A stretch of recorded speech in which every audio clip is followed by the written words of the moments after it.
Before I, jump into the review, I just want to, quickly talk about UFC 242.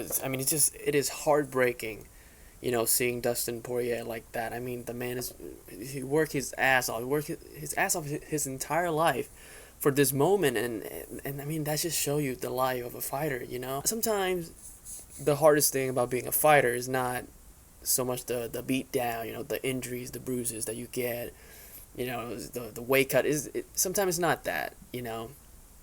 I feel like the hardest thing about being a fighter is accepting the fact that you could work your ass off your whole life and you could feel like, okay, this is my moment, like everything has been leading up to this, and it's just over just like that. And it's like, just thinking about it right now, it made me want to cry because when he got the in the interview post fight, he said he was really humble, very graceful in defeat, saying that I apologize to all the people I let down. I wanted this more than anything, and that just pretty much sums up what it's like to be a fighter. I mean, just thinking about it right now made me want to cry. I mean, so to wrap this up, I just want to say, Dustin, if you are watching this by any chance, you don't have to apologize to anybody.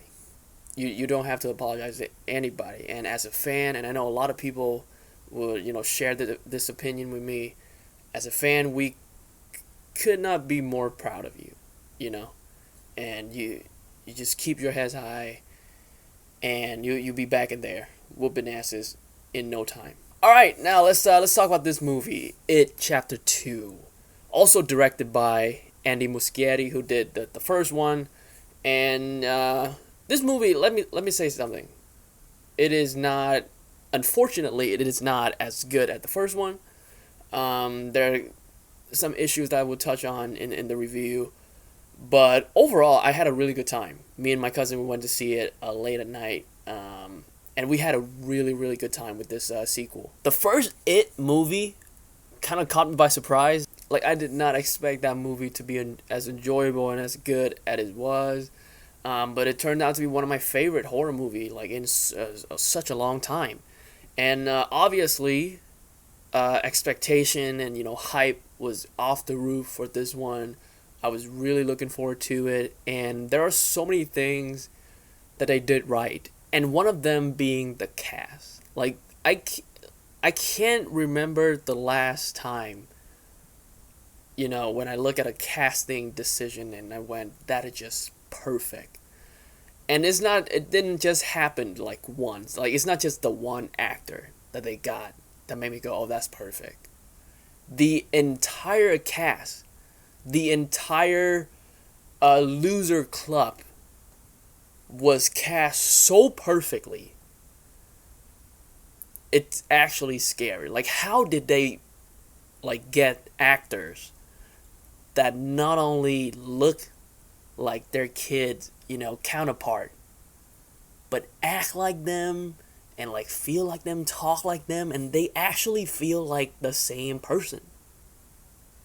That is might be the scariest thing about this movie. Just how good the casting is. And they all did a fantastic job. There are obviously, some of the big names like Jessica Chastain and James McAvoy. Bill Skarsgård was phenomenal once again as Pennywise. And those big names actors, they definitely did their thing. But I gotta give it to Bill Hader. Like, this man is just a gem of an actor. Like, when you think of Bill Hader, he's funny, he's SNL and comedian, that kind of stuff. But when he is required to be a bit more dramatic, more serious in this movie, especially toward the third act, my God, did he deliver. My God, did he deliver. I also want to go over some of the names that I was not particularly familiar with. Isaiah Mustafa as Mike, he was terrific. He's not in the movie as much. I kind of wanted him to, his character to be explored a little bit more, to go a little deeper in his character, but he was in it, not enough for me. But the scene that he was in, he was really, really good. Let's see who else. Jay Ryan as Ben. Again, perfect casting. Like the way, just the like the little tweak like on his face, the way that he moves his face, and the way that, like his body language, like it actually feels like, you know, little Ben, like when he was little, and like that was mind blowing. James Ransone as grown up Eddie, incredible casting. Like he looks like him, act like him, the way he delivered the joke. You know, the back and forth between between Eddie and what's his name, Richie. By far one of my favorite part of the movie. Okay, incredible casting again. Like the casting in this movie is just so insanely good. But it takes a lot more than just actor to make the movie. And you know, when it comes to the director, I thought Andy Muschietti did a pretty good job. Even though I did like his direction in the first one a little bit more, just because I thought the scare in the second one was a bit more predictable, and that was, I guess, by far my most disappointing thing about this movie is that the scare felt a bit too predictable.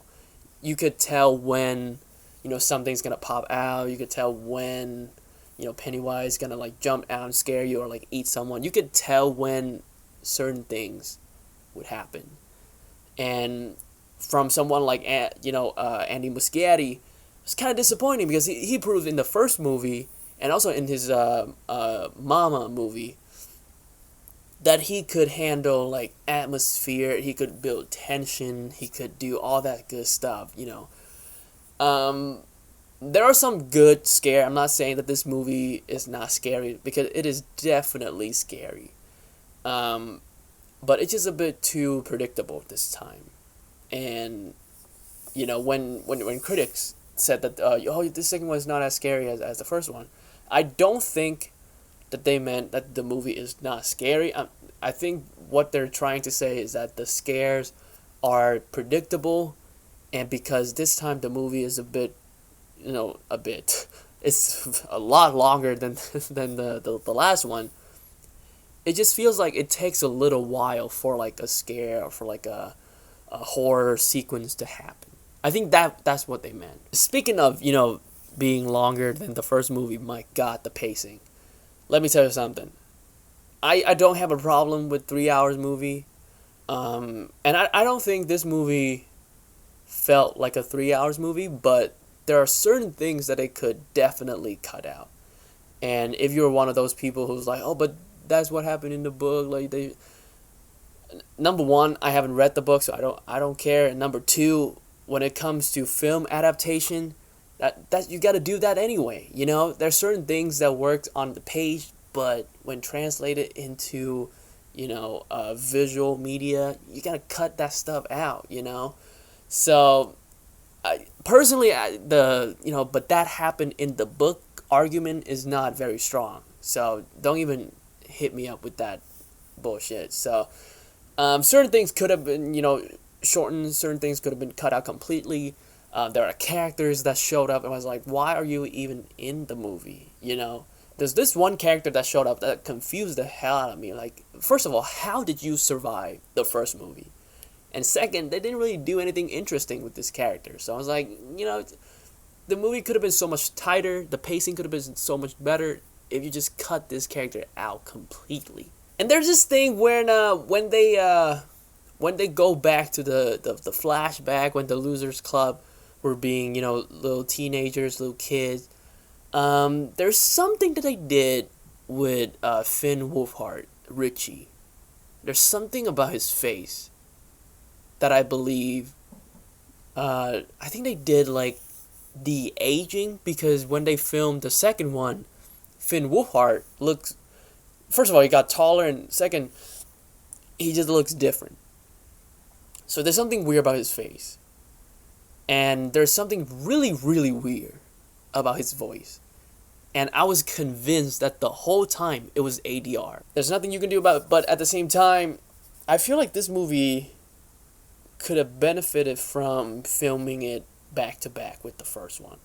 Just like how they did Infinity War and Endgame. I know it's two different things. And of course you have like kids, like teenage kid actors. Some of them might have to go back to school and whatnot. But I feel like the movie would have benefited from filming it like right after the first one. The way that they ended the movie, I don't know. Like I'm not saying that it's not satisfying. I think the ending was good, but there was just, how do I say this without, spoiling it? There was just too much screaming, and that's all I'm gonna say. The way that they ended the movie, they ended the conflict. There was a bit too much. There was a bit too much screaming for me, and that was kind of weird. Like I don't know. Like I don't know. Maybe that's what happened in the book, and they were just trying to be faithful to the source material. But like, again, just seeing it on screen, just a bunch of people screaming a lot, and I was like, I don't know. It's a little weird. It's a little weird. I'm not gonna lie. But with all that being said, this movie is still a really fun horror movie. That if you are invested in these characters, you're gonna have a lot of fun. Like just the characters and the actings that make this movie so watchable and so good for me. And like if I were to go back to see it again, it would be because of these characters and these actors. Because my God, some of the best acting this year for sure. The way that they handle the reunion of the Losers Club was so good and so believable that I actually teared up. Like seeing it, was like I was imagining me, all grown up and, phoning my friend from this time from college and like, hey, you want to hang out and just get a bunch of people together and, seeing people from the past and all those memory coming back. Like it was done so well, and the chemistry between these characters are so real that I actually cry watching it. It's not like sad, but I tear up because of how well it was done. The pacing could be a little bit better. Certain things could be cut out. Certain characters didn't really go anywhere, so you could cut them out completely to make the pacing a little tighter. The scare this time still enjoyable. Still scary, but a bit predictable. But It Chapter 2 is still a really fun, really enjoyable end of summer horror movie that you could grab a couple friends to go with you to the movie theater and enjoy your time. And I feel like if you watch, It and then It Chapter 2, like right after, it's going to be like a really fun idea for like a Halloween, movie night or something. Overall, again, not as good as the first one, but still very enjoyable. I'm going to give It Chapter 2 a 7 out of 10. Hey guys, if you got a chance to see It Chapter 2, let me know in the comment section how you feel about it. You like it, you not like it, and if you enjoy my review, hit the like button and subscribe if you want to see more reviews like this. With that being said, I'll see you soon.